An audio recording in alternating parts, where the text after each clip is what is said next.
vou falar sobre, não vou falar sobre a Amazônia, né? Vai mudar um pouco a conversa agora. E eu quase falei que ia falar, né? Então, o tema da minha comunicação, eu estudei talvez provisoriamente, certamente provisoriamente, porque é um trabalho em andamento, né? Como propriedade intelectual, recursos genéticos, vegetais e ativismo transnacional. Do ativismo, não sei se eu vou conseguir falar tudo que eu gostaria de falar, mas esse tema de pesquisa ele surgiu já há mais tempo, quando eu estava fazendo a tese de doutorado, naquele momento aqui, né, no pós-graduação em antropologia da UFRGS. Naquele momento, a professora Ondina estava criando um grupo, né, junto com os estudantes, de discussão de propriedade intelectual. E já naquele momento, na minha tese, abordei um pouco o tema e, a partir de então, tenho retornado um pouco a essa discussão, né? E o que eu vou falar aqui também diferente das três que me precederam, não são resultados de pesquisa etnográfica, mas sim de uma espécie de um monitoramento que eu tenho feito a partir de uma coalizão, né, eu venho acompanhando isso já há alguns anos, que se chama coalizão No Patent on Seeds, seria sem patentes sobre sementes, e essa coalizão ela é uma coalizão internacional que, digamos assim, junta várias entidades, ONGs, enfim, associações, redes e outras, né? Que são críticas, então, né, apresentam uma crítica, várias críticas, na verdade, à possibilidade do patenteamento sobre a vida, especialmente, nesse caso, o patenteamento sobre sementes, né? Então, essa coalizão, ela também foi chegando nela, porque, bom, a partir de muita investigação a respeito de quem está falando sobre esse tema, né? E quem está se posicionando, quem está se posicionando politicamente a respeito desse tema, né? A rede Ecovida de Agroecologia, que é uma rede de agricultores ecológicos brasileira, com atuação principalmente aqui no sul do Brasil, participa dessa coalizão, talvez não como grande protagonista, mas faz parte, né? Então, e essa rede foi a rede principal na qual eu fiz também a minha pesquisa de doutorado, né? Então eu comecei a acompanhar esse debate, achei muito interessante, porque tem um conjunto enorme de manifestações de produção de materiais escritos, organização de campanhas, enfim, os membros que participam das entidades vão o tempo todo fazer pressão nos escritórios de patente, especialmente na Europa, né? E me pareceu interessante trazer essa discussão.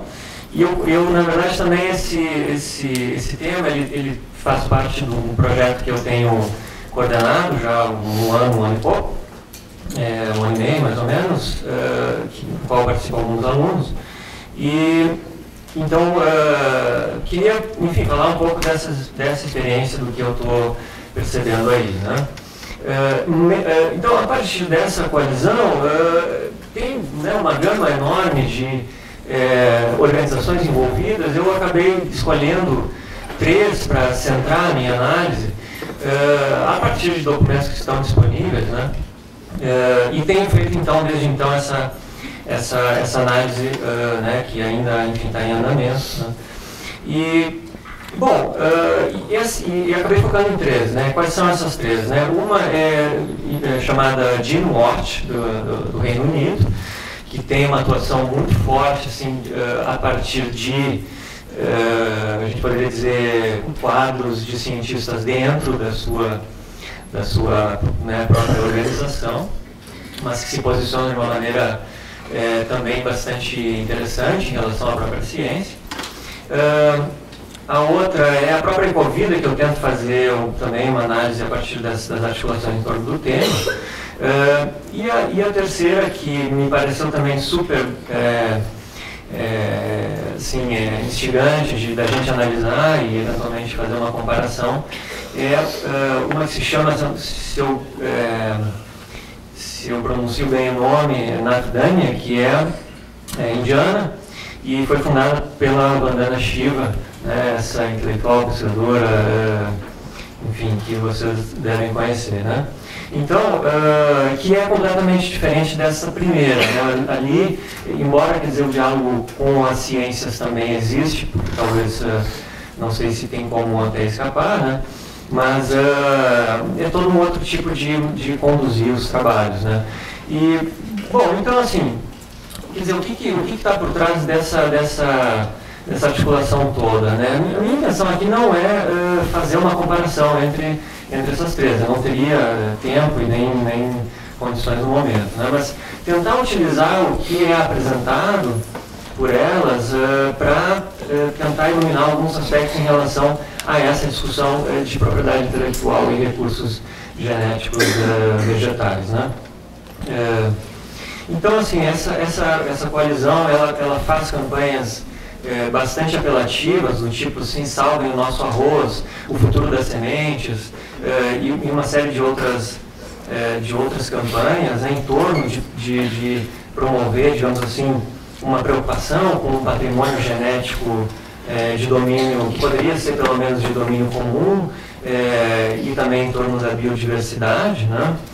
E quer dizer, por que esse tipo de preocupação, né? Eu acho que faz sentido falar um pouco disso, né? Nas últimas décadas, né, as mudanças em torno das tecnologias na agropecuária, elas passaram por transformações bastante interessantes, assim, né? As tecnologias passaram por transformações bastante interessantes e o cenário, digamos, institucional também, né? Talvez mais ou menos conhecido, né, pelo menos a partir de vocês, esse fenômeno que foi chamado de Revolução Verde, né, que pretendeu, a partir dos anos 50, 40, 50 do século XX, transformar de uma maneira fundamental a agricultura no mundo, em termos de modernização, né, de criar homogeneidade, produtividade e tal. A maior parte dos analistas tem mostrado que esse período já está sendo vencido, já foi vencido, né? E que a gente estaria numa outra revolução, uma revolução do gene. O que é interessante de analisar isso é que o aspecto dos atores e das instituições é bastante diferente em cada um deles, né? Enquanto na Revolução Verde a gente tinha pesquisa e extensão financiados basicamente por estados, né? Pesquisa pública, né? E extensão também pública, essa revolução chamada do gene, ela tem um papel super importante do capital privado, das empresas, das grandes corporações, né, na produção de sementes, outras tecnologias, claro, mas sementes transgênicas e controladas por mecanismos de propriedade intelectual, né, que é a maneira como as empresas veem possibilidade de ganhar alguma coisa nesse campo, né? Já no final dos anos 90, a Manuela Carneiro da Cunha publicou um artigo muito interessante falando sobre a Convenção da Diversidade Biológica, mostrando que até meados dos anos 80, ou melhor, né, no meados dos anos 80, a partir de um compromisso internacional, a biodiversidade foi, digamos assim, tornada um domínio comum, né, um patrimônio da humanidade. E isso não conseguia criar instrumentos eficientes para, digamos assim, de respeito àquilo que seria de direito das comunidades tradicionais, né? Foi então que a Convenção da Diversidade Biológica conseguiu formar, né, um quadro diferente, né, a partir de uma perspectiva bastante diferente a respeito disso, né, da sementes e outras, né, que a gente chama mal ou bem de recursos genéticos. Se vocês quiserem botar aspas cada vez que falar recursos, fiquem à vontade. Então, eu sei que essa discussão é longa, né? Mas então, esses recursos genéticos vieram se tornar não patrimônio global, assim, de domínio da humanidade, porque era muito fácil uma bioprospecção por quem tem poder, por quem consegue articular, né, e buscar esses materiais, mas vem a ser então soberania de Estado, né, no qual o consentimento ao acesso dependeria do consentimento das populações locais. O fato é que esse é um assunto que, em termos de resultados concretos, são muito poucos os casos que a gente pode falar, né, da eficiência disso, né? Mas é interessante também pensar que nesse período ainda dos anos 80, né, teve alguns marcos importantes, né, que aconteceram basicamente nos Estados Unidos, né? Em primeiro lugar, uma mudança no sistema jurídico americano que permitiu as universidades serem detentoras de patentes. E, em segundo lugar, a decisão da Suprema Corte Americana que permitiu patenteamento sobre organismos vivos, né? Isso mudou basicamente esse quadro em torno da biologia, das biosciences e da sementes e outras coisas todas, porque, aí se viu a possibilidade, então, né, de lucros, né, para essas corporações, né? Tem um dos pesquisadores com quem eu tenho dialogado, que é o Guido Ruivenkamp, ele vem mostrando alguns aspectos bastante interessantes desse cenário, né? Um deles é como existe o que ele está chamando de interchangeability, né? A capacidade de, enfim, é difícil de traduzir essa expressão, né? Mas de troca e de recombinação, né? E na qual ele vai mostrar que cada vez mais a gente percebe uma separação do que vem a ser a natureza do que é a produção de alimentos, né? Na verdade, o que é interessante disso é que as matérias-primas alimentares, elas podem ser divididas, dissecadas, combinadas, recombinadas para formar uma gama enorme, né, de outros produtos, né? Então também tem uma participação forte, né, das biociências em torno dessa, digamos, daquilo que seria a invenção, né, a invenção dessa natureza, ou disso que vai ser essa semente transformada, ou além da semente, outros aspectos, né? Mas também o interessante é que até os trabalhos do Ruivenkamp vêm mostrando algo interessante nesse sentido, de que e mais ou menos também, acho que a Marta abordou um pouco na comunicação dela, de que tem toda uma produção, né, que já existia, ou que passa a ser mais visível, ou quem sabe que até é recente, em termos de iniciativa, de efervescência da sociedade, né, no fato de que, no âmbito de que, digamos assim, de uma destituição desse lugar da ciência como única produtora, né, de formas inventivas interessantes de tecnologia, né? O que ele vai chamar de um movimento de código aberto nas ciências, né, de uma maneira geral, né? E que também, a ciência, né, as ciências não são um edifício de conhecimento de propriedades de cientistas, né? E que isso vem sendo minado por iniciativas de vários lugares. Mais adiante eu vou falar um pouco de algumas dessas iniciativas, se houver tempo, né? Mas, então, voltando então às organizações, né? Essa organização de InWatch tem um trabalho muito interessante de monitoramento, porque também eles fazem uma mediação, né? Eles fazem uma mediação em assuntos que têm uma complexidade muito grande em termos jurídicos, para a gente conseguir acompanhar, né?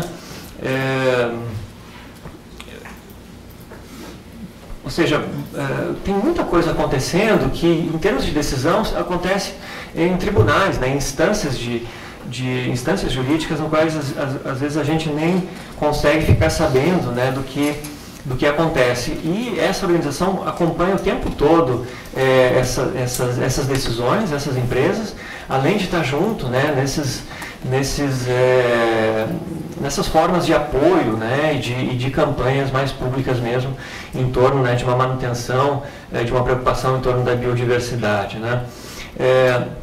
Então, assim, uma das coisas que é bem interessante do que eles fazem é de como eles conseguem mostrar que as agendas de pesquisa que envolvem não só essas empresas, porque daí a gente até conseguiria entender nessas grandes corporações vinculadas a empresas farmacêuticas, né, de biotecnologia, mas a própria agenda de pesquisa que envolve estados e essas empresas não é nem um pouco aberta, né? Então o tempo todo eles estão tensionando em torno de uma abertura, né, da discussão, ou seja, de tentar trazer para um debate público, né, aquilo que pode ter, digamos assim, efeitos públicos, né? Que somos, né, enfim, nós que vamos estar aí consumindo, né, alimentos que venham a partir desse tipo de transformação, né. Então esse monitoramento e esse posicionamento é bem interessante. Eles fazem consultorias, fazem comunicados, enfim, né, uma série de coisas, né. Um dos casos que eles têm acompanhado interessantes são casos de alimentos que têm tido todo um esforço bastante recente de incorporar vitaminas e outros tipos de minerais, enfim, outras substâncias, tipo ômega 3, ômega 6, diretamente no momento, né, nem saberia dizer, né, assim, o disparador da semente, enfim, né, que tem muita pesquisa e muito capital, muito dinheiro sendo investido nesse tipo de investimento, né? Por exemplo, o que é chamado de arroz golden, né? Que vem com vitamina A diretamente no seu crescimento, né? E que eles vêm mostrar o seguinte: olha, esse tipo de pesquisa, né, que se sugere que seja uma invenção, né, supõe que esse tipo de ganho é extremamente eficiente, mas na verdade o cultivo não vem a ser tão eficiente porque o ganho vai estar para a empresa, né, nesse caso, porque existem várias outras formas de incrementar a absorção de vitamina A que não precisam passar por esse tipo de instrumento, né? Então eles ficam monitorando esse tipo de coisa. Tem um outro caso também de arroz que é bem interessante, que o governo americano aprovou uma pesquisa que está ligada a uma dessas grandes corporações, dá a possibilidade de incorporar proteínas humanas no arroz, né? São proteínas humanas encontradas na saliva e no leite materno, né? Então, quer dizer, e esse tipo de coisa, né, nos documentos sempre é apresentado como, bom, quando é que a gente fica sabendo, né, que essas coisas estão acontecendo, né? E, bom, vou passar aqui algumas partes porque estou vendo que o tempo está... Nossa!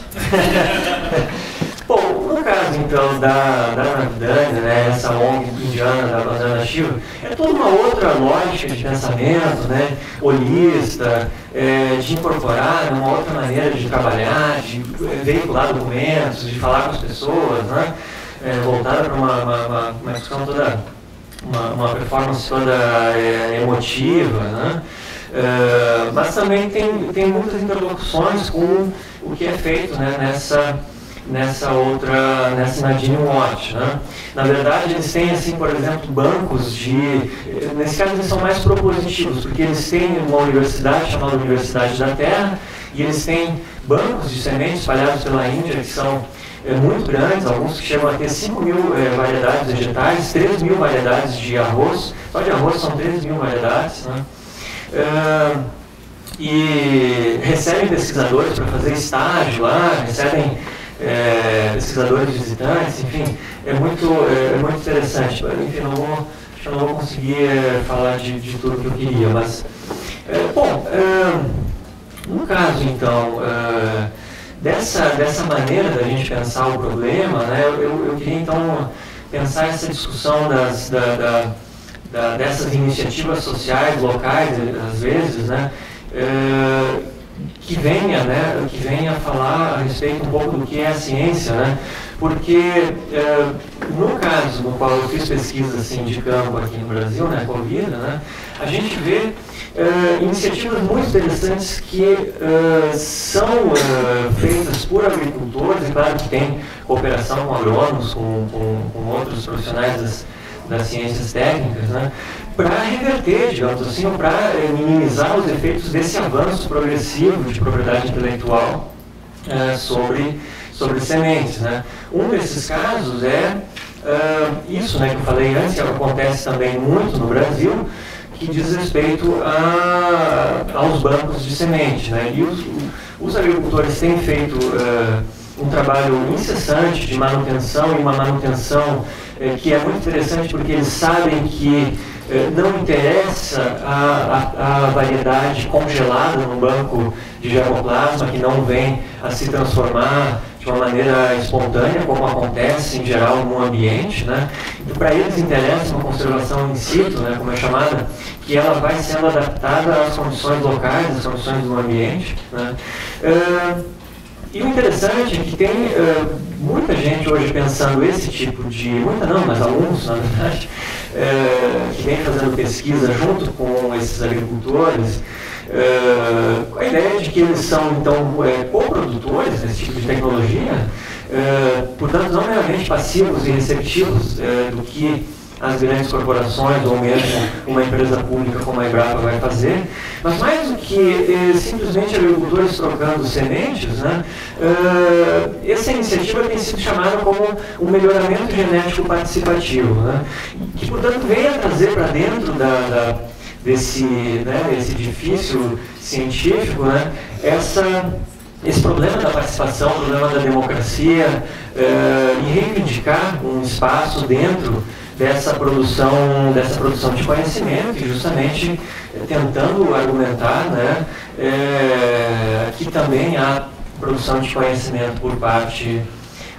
deles. Tá? Então, assim, para fechar mesmo, né, me parece que todo esse cenário, esse panorama, vem a mostrar um esforço enorme dessas grandes corporações por se dedicar a cada vez elementos, aspectos, partes menores, né? E uma especialização gigantesca em termos de cada vez mais, não se trata mais de uma pesquisa sobre uma planta, mas sobre uma parte de uma planta, sobre um aspecto, o crescimento, a germinação, etc. Então, essas microespecialidades, isso é algo, né, desse cenário, tem toda uma contestação a respeito do que isso em termos, não tanto, também em termos do que isso significa, mas dos problemas, fortemente nesse caso dos problemas de propriedade intelectual, né?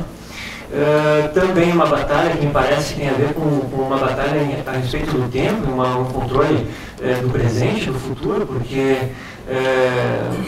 cada vez mais, não só as empresas têm feito pesquisas sobre coisas que podem dar lucros mais adiante, mas os próprios mecanismos de propriedade intelectual já são organizados de maneira que pode ter uma patente ou um conjunto de patentes a respeito de algo que ainda não existe, mas ele existe virtualmente, né? Ele existe em termos de... então, existe toda uma montagem do cenário de que alguém não possa patentear algo né, no futuro, então... quer dizer, que alguém venha a querer patentear algo que já está na linha de interesse de uma grande corporação, né? Então, bom, essas iniciativas sociais vêm a ser extremamente importantes e eu queria fechar só com a ideia de que me lembrei quando estava terminando essa parte do texto, né, de uma passagem de um texto do Nicholas Rose, que ele diz em algum momento das nossas vidas a biologia foi um destino, né? A biologia foi como um destino, que algo não se pode transformar, modificar, mas que nesse momento a gente se vê então em face de uma total recombinação, e uma dissecação, uma reordenação, uma transformação desses materiais genéticos que vêm a possibilitar esse controle, né, também um controle de futuro. Obrigado.